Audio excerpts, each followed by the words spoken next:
पूरे देश में आज रात 12 बजे से संपूर्ण देश में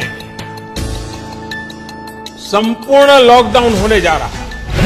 तो सुना आपने प्रधानमंत्री नरेंद्र मोदी को, उन्होंने कहा है आज रात 12 बजे से पूरे देश में संपूर्ण लॉकडाउन। हालात ये हैं कि देश में कई जगह सड़कों पर बिहार के मजदूरों को भूखे प्यासे पैदल जाते हुए देखा जा सकता है। जान हथेली पे देख के जा रहे हैं, न पहनने को, न खाने को, न कुछ।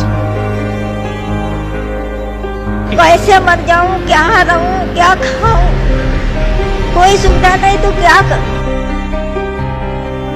तो हम लोग नहीं जाएंगे तो यहाँ मर जाएंगे भूखा प्यासा।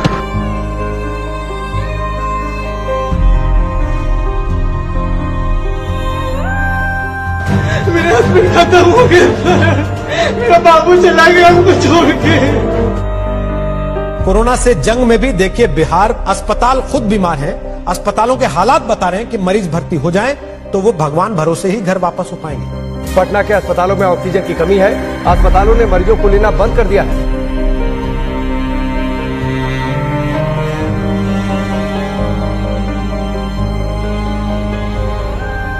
समझ लो ऐसी यादें हैं कि मरते दम तक नहीं भूल पाएंगे। कोविड विश्वव्यापी समस्या थी, संकट आया, सबको कष्ट हुआ, लॉकडाउन हुआ, त्राही त्राही मची।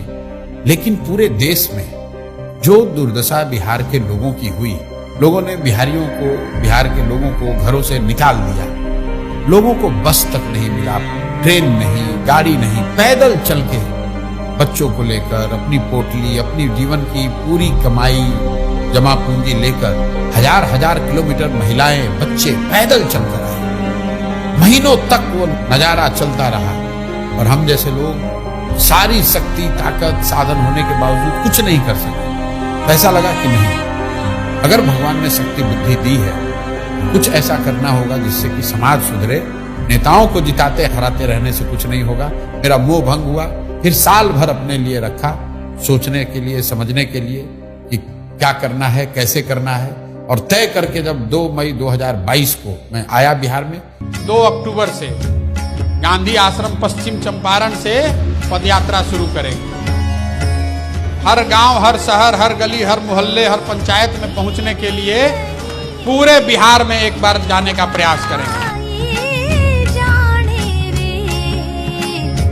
जन सुराज क्या है? ये समाज की मदद से एक नई राजनीतिक व्यवस्था बनाने का प्रयास है। लहरा दो,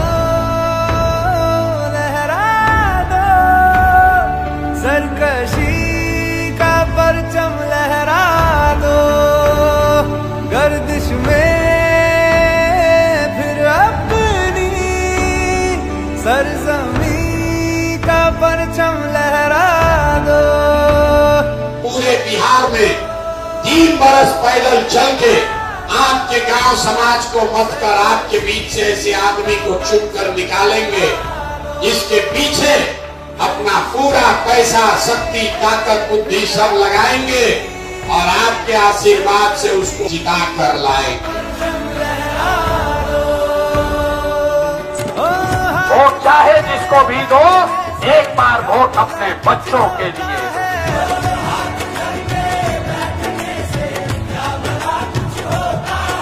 वोट देते समय स्वार्थी बनिए, अपना और अपने बच्चों का हित देखिए।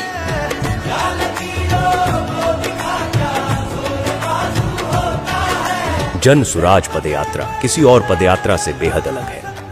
इसका लक्ष्य सुर्खियां बटोरना नहीं, लोगों के बीच जाना था। उन लोगों की समस्याएं, उनका दुख समझना था जो आजादी के 7 दशक बाद भी मुख्य धारा में नहीं पहुंच पाए। प्रशांत किशोर उस बिहार को ढूंढने निकले थे जो विकास की दौड़ में इतना पीछे छूट गया था कि वहां उम्मीद की कोई किरण तक नहीं पहुंचती थी, जिसे देश के सभी नेताओं और दलों ने न सुधर पाने वाला राज्य मान लिया था। जन सुराज पदयात्रा का कोई समय निर्धारित नहीं है। जब तक एक पंचायत की सभी समस्याओं का पता न चले, अलग अलग समाज और वर्गों के लोगों की मुश्किलों का पता न चले, तब तक प्रशांत किशोर उसी पंचायत में रहते।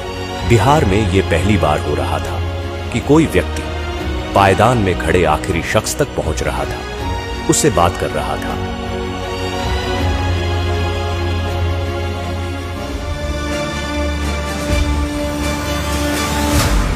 रात में पदयात्रा जहां खत्म होती, वहीं कैंप लगाया जाता। इस कैंप में प्रशांत किशोर 200 से 250 पदयात्रियों के साथ रुकते। न सोने की सही जगह थी, न पीने का साफ पानी। कैंप में सुविधाओं का अभाव था, लेकिन बिहार में बदलाव लाने के हौसले के आगे ये तकलीफें असर नहीं करती थी। सुबह होते ही कैंप में गांव वालों का आना शुरू हो जाता। प्रशांत किशोर उनसे मिलते और उनकी समस्याओं पर बात करते। लोगों को यकीन था कि कोई सुने न सुने प्रशांत किशोर उनकी आवाज सुनेंगे और उनका दुख दूर करेंगे।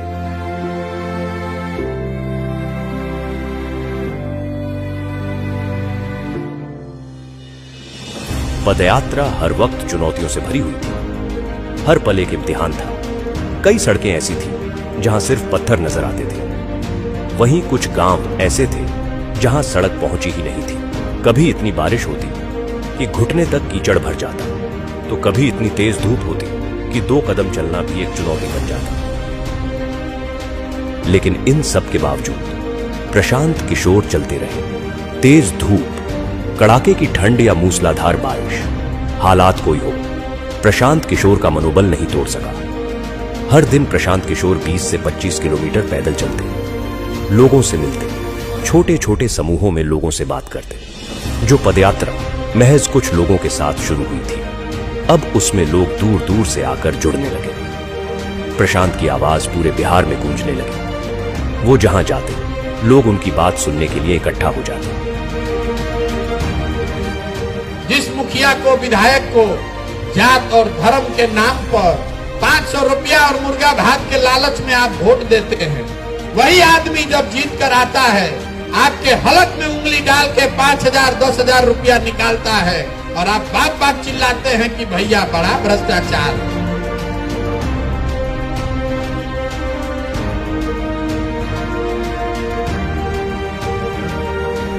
लेकिन इसी बीच कुछ ऐसा हुआ जिसने सबकी सांसें अधर में लटका दी। लगातार खराब रास्तों पर रोजाना 20 से 25 किलोमीटर चलने की वजह से प्रशांत किशोर की कुछ मांसपेशियां फट गईं। वो चलने फिरने में असमर्थ हो गए। डॉक्टर ने उन्हें कुछ हफ्ते आराम करने की सलाह दी। समस्तीपुर में जब एंट्री हो रही थी, वैशाली से हम समस्तीपुर की तरफ बढ़ रहे थे, तो शाम के बाद अचानक से हमारी नजर जब प्रशांत किशोर पे पड़ी तो उनके पैरों में बहुत तकलीफ थी। मतलब वो जूझ रहे थे उस तकलीफ से, उनसे चला नहीं जा रहा था। और चूंकि वो बहुत संकल्पित थे और जैसा कि सबको पता है वो बहुत जिद्दी आदमी है, 5-6 किलोमीटर का डिस्टेंस अभी और रह गया था।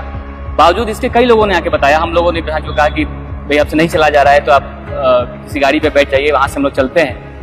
लेकिन तब भी उन्होंने उसको किसी तरीके से कंप्लीट किया। शाम को जब पदयात्री आपस में बैठ के बातचीत कर रहे थे तो ये बातचीत चल रही थी, सब मायूस थे और एक बार के लिए लग रहा था कि अब शायद ये पदयात्रा कभी ना चले, जितना तकलीफ में प्रशांत किशोर उस वक्त दिखाई पड़ रहे थे। लेकिन महज कुछ दिनों के बाद ही उतने ही उत्साह के साथ उसी मोरवा ब्लॉक के लरुआ गांव से पदयात्रा फिर से शुरू होती है। तो वहां महिलाएं उनको आशीर्वाद देने के लिए लगातार आए हैं। सबकी आंखों में आंसू है, इमोशनल है। जैसे ही पदयात्रा चलती है कई लोग उनको गले लगा लेते हैं, कई महिलाएं उनके सर पे हाथ रख देती है उनको आशीर्वाद देने के लिए। बुजुर्ग आके बात करते हैं और गांव में भी एक उत्साह का माहौल होता है कि जिस व्यक्ति को यहीं पे चोट लगी थी वहीं से उनकी शुरुआत हो रही।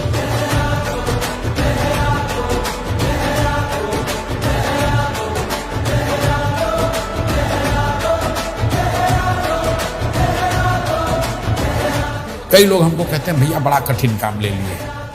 मेरे घर वाले, मेरे दोस्त मित्र, जानने वाले, सहयोगी सब यही कहते हैं ये तो बहुत कठिन काम आपने ले लिया है।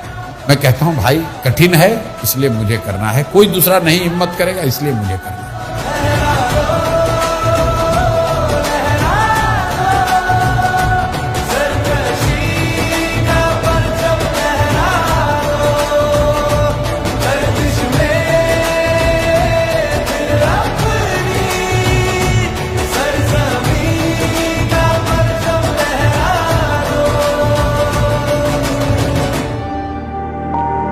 पदयात्रा के दौरान प्रशांत किशोर की पहचान एक नए बिहार से हुई। वो बिहार जो आंकड़ों से कहीं ज्यादा गरीब है।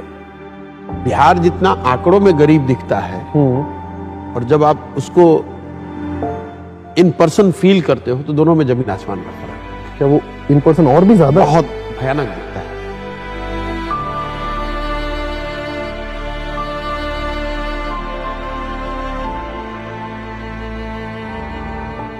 जब आप उसको विजुअली देखते हैं, इंटरैक्ट करते हैं, तो कभी कभी वो मतलब घबराहट सी होती है, इतनी मतलब है घबराहट होती है, यार ये कैसे सुधरेगा, कितना पीछे छूट गए हम लोग। क्वाइट कॉमन, आप किसी भी सभा में आप बैठते हैं तो 5-10 ऐसी बूढ़ी महिलाएं आपको मिल जाएंगी, बुजुर्ग मिल जाएंगे जो कहेंगे कि हमारे पास कुछ नहीं है, 400 रुपये पेंशन मिलता है, वो भी नहीं आ रहा है, बच्चों ने मुझे निकाल दिया है, मेरे पास घर नहीं है।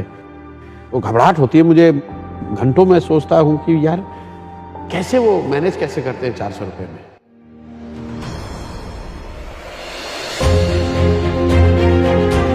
दो सालों की पदयात्रा में प्रशांत किशोर ने लोगों को जागरूक किया, उन्हें अपने वोट की सही ताकत का एहसास करवाया, उन्हें बताया कि उनका और उनके बच्चों का जीवन बदलने का तरीका है सही मुद्दे पर वोट देना। लेकिन हर जगह लोग यही कहते कि उनके पास विकल्प नहीं है। इसके अभाव में हर बार उन्हें न चाहते हुए भी उन्हें कुछ दलों को वोट देना पड़ता है। इसी सवाल के गर्भ से निकला जन सुराज अभियान को राजनीतिक स्वरूप बनाने का विचार। जन सुराज के 1 करोड़ से ज्यादा संस्थापक सदस्यों के साथ चर्चा की गई, हर बात पर बारीकी से बात की गई और इसके बाद सबकी सहमति से तय हुआ कि इस अभियान को अब राजनीतिक दल का स्वरूप देना जरूरी है ताकि बिहार की विकल्पहीनता खत्म हो। 25 में बिहार में नई व्यवस्था बननी है। आपने हाथ में राखी बांधी है, तब आपका हाथ पकड़ रहे हैं और भरोसा रखिए आपको भी हारने नहीं देंगे। 2025 में जनता का राज बनाए।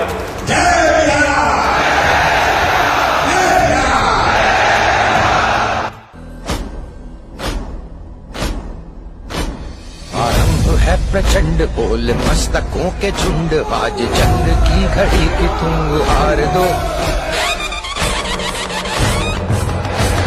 आरंभ है प्रचंड बोल मस्तकों के झुंड, आज जंग की घड़ी की तुम हार दो। मान वान शान या कि जान गाहो दान, आज एक धनुष के बाण पे उतार दो। आरंभ है प्रचंड, मन करे सो प्राण दे, जो मन करे सो प्राण ले, वही तो एक सर्वशक्तिमान है। विश्व की पुकार है, ये भागवत का सार है कि युद्ध ही तो वीर का प्रमाण है। जो लड़ सका है वो ही तो महान है। जन सुराज को आधिकारिक तौर पर जन सुराज पार्टी के तौर पर स्वीकार कर लिया गया है।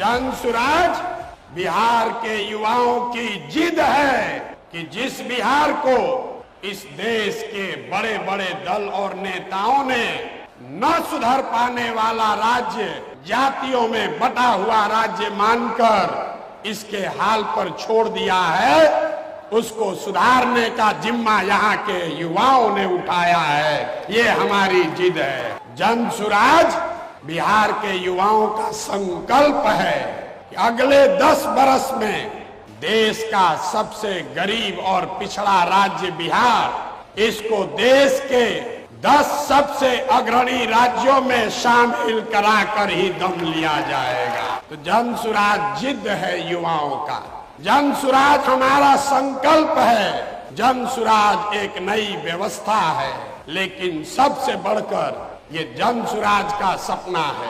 अपने जीवन काल में हम लोग ऐसा भी दिन देखना चाहते हैं जब हरियाणा, पंजाब, गुजरात, महाराष्ट्र से लोग बिहार में रोजी रोजगार करने आए, तब मानेंगे कि बिहार में विकास हुआ है। होना चाहिए कि नहीं होना चाहिए? होना चाहिए कि नहीं होना चाहिए?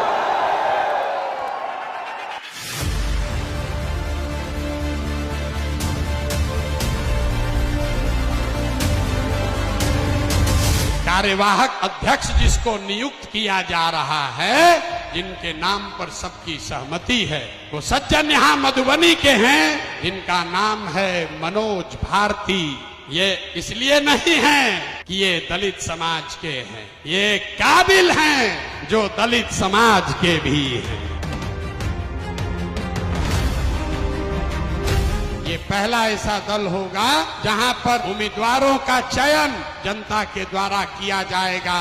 जनसुराज अपने संविधान में लिख रहा है राइट टू रिकॉल। अगर टिकट पाने के बाद, आपका वोट लेने के बाद भ्रष्टाचार चालू किया तो उसका चाबी आपके हाथ में है। 2.5 वर्ष में उसको वापस बुलाया जाएगा। जनसुराज पार्टी का जो आधिकारिक झंडा होगा उसमें महात्मा गांधी के साथ साथ संविधान निर्माता बाबा साहब अम्बेडकर का चित्र भी शामिल किया जा रहा है। कमर कस लीजिए, जंग की शुरुआत ठान दी है, अब हम लोग पीछे हटने वाले नहीं हैं। जय बिहार, जय बिहार, जय बिहार, जय बिहार, जय बिहार। प्रशांत किशोर ने आज अपनी नई पार्टी लॉन्च की। पार्टी का नाम है जन सुराज पार्टी। इस मौके पर पटना के वेटरनरी ग्राउंड में प्रशांत किशोर ने बड़ा कार्यक्रम किया। उन्होंने कहा कि वो बिहारियों के सम्मान के लिए काम करेंगे। पार्टी के झंडे पर बापू और बाबा साहब दोनों की फोटो होगी।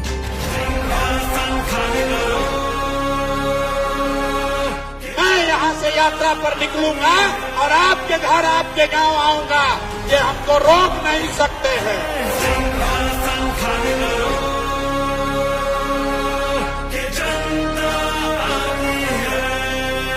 6 महीने के लिए कमर कस लो और अपने इस बेटे, अपने भाई पर भरोसा रखिए। नवंबर में आपको नई सरकार बनाकर, जनता की सरकार बनाकर देंगे।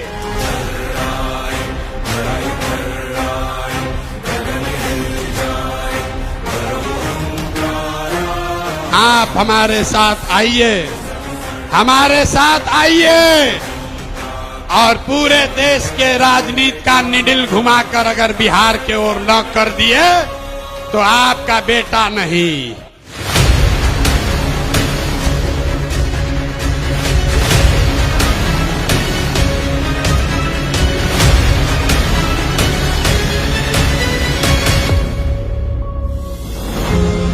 दल बनने के बाद एक बार फिर प्रशांत किशोर ने लोगों के बीच पहुंचना शुरू किया।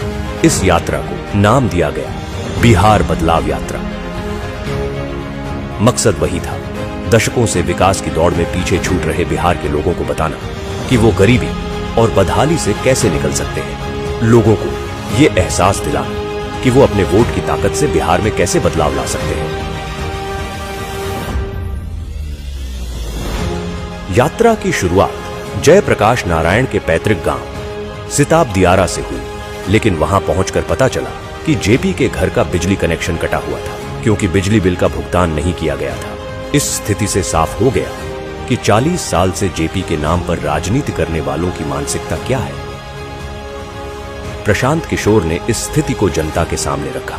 भाई बताइए, जेपी के घर में भारत रत्न आपने दे दिया, आप जेपी की महिमा मंडन कर रहे हैं, नाम पर कुर्सी पर बैठे हुए हैं और उनके घर में बिजली नहीं है, अंधेरा रहता है। इससे ज्यादा दुर्भाग्य की बात क्या हो सकती है। नतीजा यह हुआ कि जेपी के घर की बिजली बहाल हुई। इस तरह बिहार को बदलने की यात्रा की शुरुआत जेपी के घर की स्थिति बदलकर हुई। 1 साल से कटी हुई है डिस्कनेक्ट में। आज प्रशांत साहब आए हुए हैं तो बिजली चालू हो गई यहाँ पे।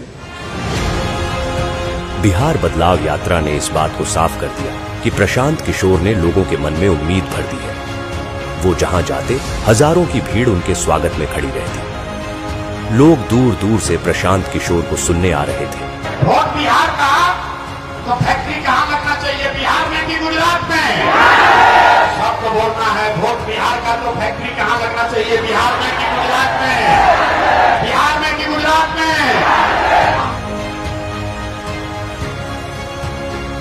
नीतीश कुमार को रखना है कि हटाना है? रखना है कि हटाना है? रखना है कि हटाना है? हाथ उठाकर बोलिए, रखना है कि हटाना है? सभाओं में जन सुराजियों की ऐसी भीड़ उमड़ती कि लोग देखकर दंग रह जाते। सबके मन में सिर्फ एक ही उम्मीद कि प्रशांत किशोर बिहार में बदलाव लाएंगे। बिहार में बदलाव होना चाहिए कि नहीं होना चाहिए? होना चाहिए। अभी होना चाहिए कि 5 वर्ष के बाद? अभी कि 5 वर्ष के बाद? सब लोग तैयार है? अगर सब तैयार है तो हमसे गारंटी ले लीजिए, छठ के बाद किसी का बच्चा बिहार से बाहर पढ़ने के लिए और रोजगार के लिए नहीं जाएगा।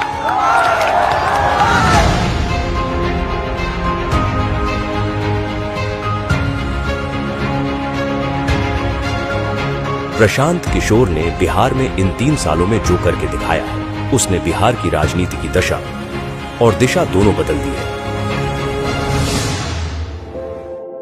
प्रशांत जी को देखता हूँ आजकल घूम रहे हैं पूरा बिहार, गांव-गांव जा रहे हैं, बहुत परिश्रम कर रहे हैं। उनकी बातें तो बड़ी इंटरेस्टिंग और बड़ी फैक्ट वाली बातें करते हैं वो। प्रशांत किशोर जो है, इसमें कोई डाउट नहीं है कि एक शक्ति के रूप में एक ऑल्टरनेटिव पॉलिटिकल पार्टी के रूप में अपने को एस्टैब्लिश नहीं किया हो। मैं प्रशांत किशोर जी को फॉलो कर रहा हूँ क्योंकि उनकी बातें कनेक्ट करती हैं मेरे से। वो तथ्य रखते हैं सामने और सार्थक बातें करती हैं, पॉजिटिव बातें करते हैं। कास्ट या रिलीजन और इन सब से उठ के बहुत ही प्रैक्टिकल बातें। बिहार में प्रशांत काम कर रहा है, मुझे उनसे बड़ी आशा है। मुझे उनमें बड़ा तेजस्वी युवक दिखाई देता है जो बिहार का दर्द जी रहा है। 3 साल से गांव-गांव रोड वो घूम रहे हैं, लोगों के बीच में जा रहे हैं। ये इस चीज को मैं दाद देता हूँ, सलाम करता हूँ इस भावना। प्रशांत किशोर जी को जब मैंने अभी देखा लास्ट सम 2-3 इयर्स से बिहार के लिए बात करना, तो लगा कि नहीं, ये एक परिवर्तन करने की समय है और इस परिवर्तन के क्षण में मैं अगर उनकी ताकत नहीं बनूं पीछे से, तो फिर मैंने क्या किया? फिर मैं समझती हूँ कि ये भी एक मोमेंट है कि बिहार की जो परिवर्तन की बात है, सपोर्ट करने की जरूरत है उनको। भारत की जो राजनीति उसमें प्रशांत किशोर जैसे लोगों का बोलबाला होना ही चाहिए। प्रशांत किशोर तो बहुत बढ़िया आदमी, राजनीतिक सूझबूझ तो उनके अंदर खसक है। अब तो हवाएं ही करेंगी रोशनी का फैसला, जिस दिए में जान होगी वो दिया रह जाएगा।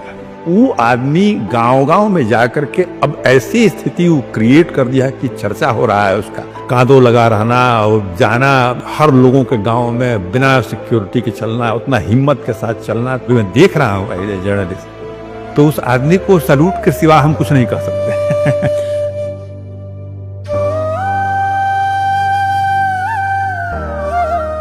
जीवन में मेरे पास जो कुछ भी है वो सब कुछ मैंने इसमें दाव पर लगाया है, अपना सब कुछ झोंका है इस पर, और ये तय करके आए हैं कि चाहे जो भी करना पड़े, किए बगैर मानूंगा नहीं।